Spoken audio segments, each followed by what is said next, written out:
of the three wise men following the star has puzzled scientists, historians, scholars. They look at this story and it's confusing. The wise men were from the Orient. Jesus was in Palestine. So the three wise men were east. Jesus was in the west. So the three wise men saw a star rising in the east, and they followed that star, but they traveled west. So scholars scratch their heads about that. Now, what was this star? Was it a comet? What was it? Another point of puzzlement is that the story says the wise men followed the star until it stood over where the young child was. Well, a heavenly body can't stand stationary over a physical earthly object. You know, if the sun is setting over a mountain and it looks like it's right there on the mountain, if we run up and go to the top of the mountain, well, the sun is beyond. It's always, we're on a spinning ball, and another heavenly object can't be stationary on earth. So scientists have puzzled over this, but Yogananda tells us that there's a yogic teaching here that's very simple to understand. Jesus, and so Yogananda points out several passages in the Bible that helps us understand what that star of Bethlehem was. Jesus himself, later in the Bible, says, "If thine eye be single, your whole body will be filled with light." Again, scholars scratch their heads. What does that mean? Does it mean if your eye is sound, or if your eyes, plural, are healthy, then your whole body is filled with light? No. The original Greek word, Yogananda points out, is hablos, which means single. If thine eye be single, your whole body will be filled with light. So, what does that single eye mean? Well, in yogic teachings, it's very clear to us. It's this third eye. It's the spiritual eye. If that eye is open, if that Christ consciousness is open, our whole body is filled with light. There's another passage that Yogananda points out to in Revelations. He says, "And they shall see his face, and his name shall be in their foreheads. And there shall be no night there, and they will need no candle, nor light of the sun, for the Lord God giveth them light." This is why the saints are often depicted with their eyes lifted. They're looking up into this light in the forehead. There's a word Yogananda points out, and it's used several times throughout the Bible. It's a Hebrew word, kadem, and that word means east. It also literally means that which lies before. And that word east is often used in the Bible, Yogananda points out, to refer to the forehead. So in this way, we see that these wise men were saints.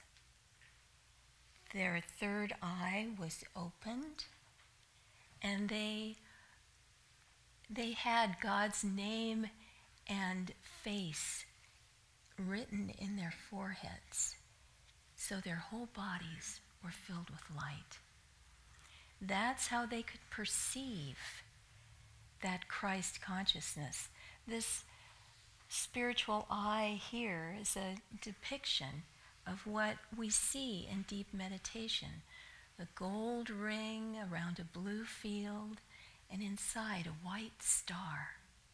A white star.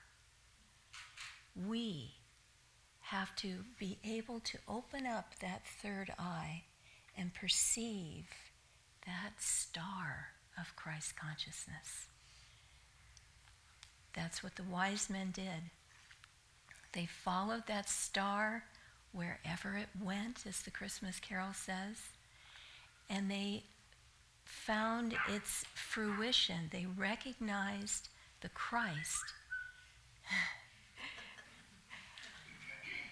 The birds were telling them so.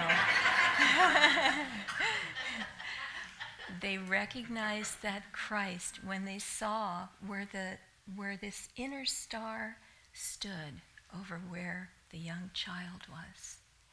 And so that is our mission. And in this new year, let us resolve to meditate more deeply until we can perceive this star within and find that Christ child within our own hearts and here, full of light.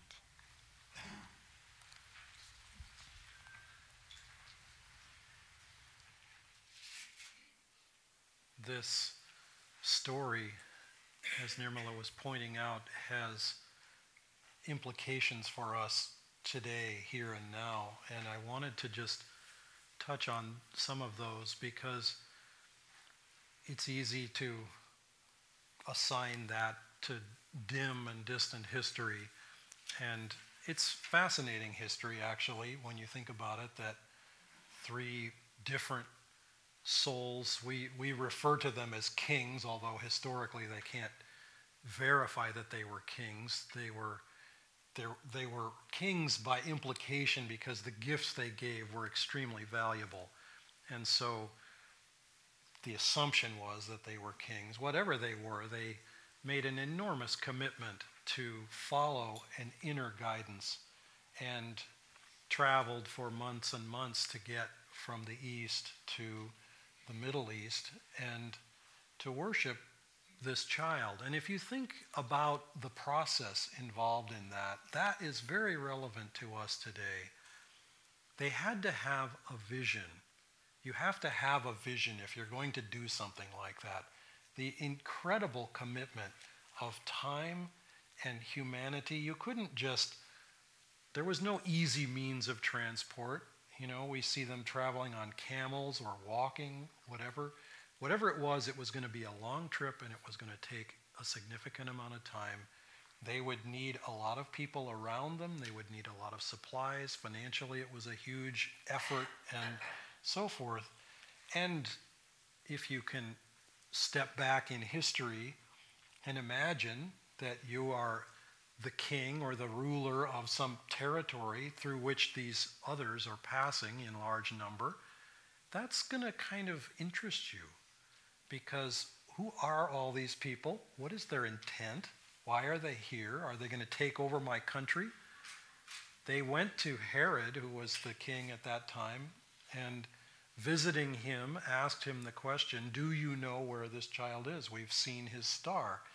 Well, of course he didn't, and he, I imagine, had a fairly vigorous conversation with his own astrologers because they hadn't picked this up, and so they went back and forth about this, and finally he just asked these souls from the east, go and find him, and when you find him, come back to me and report so that I too may come and worship him, which of course we know how that turned out.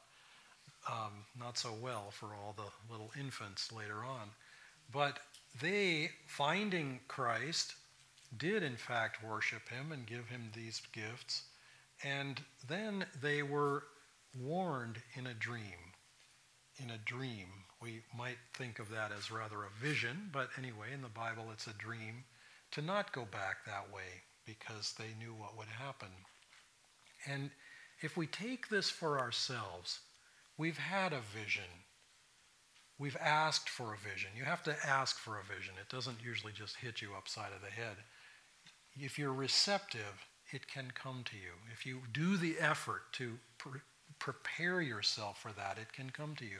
But then you may have to follow that vision. You may have to commit yourself to that vision, and that's what they did. And then you may have to follow the results of it wherever it leads you. And go through with that process. Go through with continuing to receive guidance. Don't go back to him afterwards and tell him where the child is. And here comes Christ into this world. What do his parents have to do? They have to flee. They are warned also. Go away. Get out of here. Because there's tremendous danger. This king doesn't want another king. He's not, the world plays on. All the dramas play out. He doesn't want competition. He's very happy with his political power. And these other kings or wise men of however you describe them, they represent a power with which he cannot compete. And he's very uncomfortable with that as well. So they flee to Egypt. All of us, in one way or another, are called upon to ask for the vision, receive the vision, act on the vision. And then there's one step further, and that's to take it home. Take it home with us. So we've had the experience. We've found the Christ. We've worshipped. We've offered the very best that is in us to offer. They didn't make a trip halfway across the world, the known world at the time, just to sort of bow and say, yeah, isn't it wonderful that you're here? I mean, they gave gold, they gave frankincense, they gave myrrh, they gave the most precious things you can give. We have to give of our hearts to that which comes to us, not just in this season, but, and as Nirmala was pointing out, in this new year, let's meditate. Let's experience that depth, that deep, deep inwardness. But I would take it a step sooner. Let's meditate this week on Christ. We have an all-day meditation coming up on Wednesday. Some of you are working, I know, but even if you're working, pull away for 5 minutes while you're working. Go somewhere where you can be more inward. Just take a few moments. It's a very special day. Yogananda started this tradition probably about 80 years ago now. And in these 80 years, we've had a spiritual Christmas preceding a social Christmas. Both are wonderful. Don't forget the spiritual part of it. So whether you can dedicate all day, we all dedicate all day to work. I mean, that's just so common in this world. We go and we work for 8 hours to make our living. That's fine. There's nothing wrong with that. But to dedicate one day out of a year is not too much. We actually in Sacramento try to dedicate 2 days out of a year, once at Christmas and once at Easter, which is a lovely custom. But however you can follow it, to what degree you can follow it is not so important. Follow it to any degree that you can. 5 minutes, 10 minutes, your normal meditation, whatever that may be in the course of a day. But ask for that vision. Look into the spiritual eye. Become deeply, deeply still and feel that blessing of Christ coming. It's very powerful in this season. It's very powerful today also. This is the solstice coming in the next 12 to 14 hours. And there's a stillness. There's a deep quiet in the world. And yes, there's commotion in the world. Yes, there's all kinds of trouble in the world. A little bit of that is quieted at this time of year.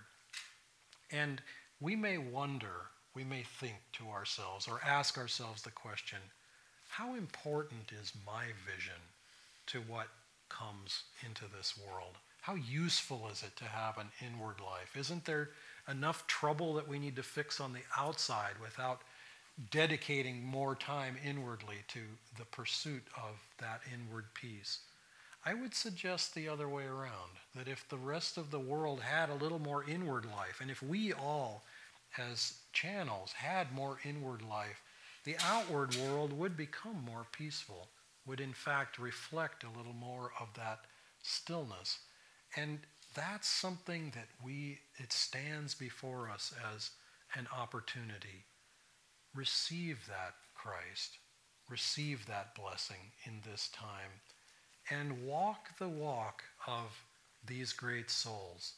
It may have taken many months to make that journey. Let's make the journey ourselves in this next year, one step at a time, one meditation at a time. All of us have been given the opportunity to ask whatever question we want of God. All of us need something. We wouldn't be walking around on this planet if we didn't. What do you need? We all have desires. We wouldn't be walking around on the planet if we didn't. But the need is more important than the desire. What do you need? Write that on your heart and offer it at the point between the eyebrows. Offer it up to the little Christ child. And offer the very best that is in you. Offer the gold of your own devotion, the frankincense of your heart's desire, the myrrh of simplicity, of deep, deep longing. Offer those at the feet of the infinite. And follow the process all the way home so that whatever blessings you receive come with you into your life and touch others. And it doesn't mean that you have to turn everybody into meditators. You know, people are or are not willing to do that, of course, that's understandable. But everybody wants to feel joy, and everybody wants to feel peace in this world. And those things can pass right through your fingers, pass right through your heart, pass right through your voice, your eyes, to everyone that you meet. It's easy in this season to say peace on earth and goodwill to everyone because there's a little bit more reflection in the world around us. But that message needs to continue because there's an interesting challenge going on in the world right now. And it's the challenge that faces us when an old age meets a new age, when Kali Yuga meets Dwapara Yuga, when old ways of thinking in rigid terms meet fluid, flexible, energetic. And the debate is, whose narrative is going to win? Is it the narrative of violence and hatred and racism, etc., or is it going to be the message of deep, deep peace, deep, deep blessing? We, all of us here, can be instruments for that blessing. And I say more than can be. We all must be. Because we're here for a reason. We are here to convey to the world a higher octave of human experience. And we have to have it first.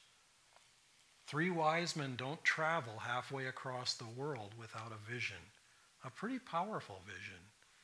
I know a little tiny bit about that kind of vision because when I was in college and I was reading about these teachings, reading about Swamiji's life, I had an experience. I can't call it a vision, but I certainly can call it an experience because it absolutely turned my life 90 degrees or 180 degrees, whichever way you want to think of it, in a moment. And I never looked back. And so I know a little of what it means to feel something so strongly inside that you follow it for the rest of your life. Whether it is dramatic, whether it's not dramatic, those are not the questions. Whatever you feel inside, try to bring it through your life, not just into your life, but through your life, so that every step you take and every word you utter somehow speaks to that vision in your life. You will have that vision when you express that vision. When it comes through you, that's when you will actually have it. Trying to hold on to it for yourself as a private possession doesn't really work. It has a way of going through your fingers, one way or the other. But if you offer it willingly into the world, you will actually have it, and you will deeply, deeply experience it, and the world itself will be blessed as a result of it. And that's the promise that we all feel in this Christmas season. There's this uplifted energy, this uplifted support for our efforts. And in the all-day meditation, there's a grace that comes into this temple, but more importantly, it comes to every heart. And even people who can't be here physically, try to get on the wavelength of that blessing. Try to feel it, even from a distance.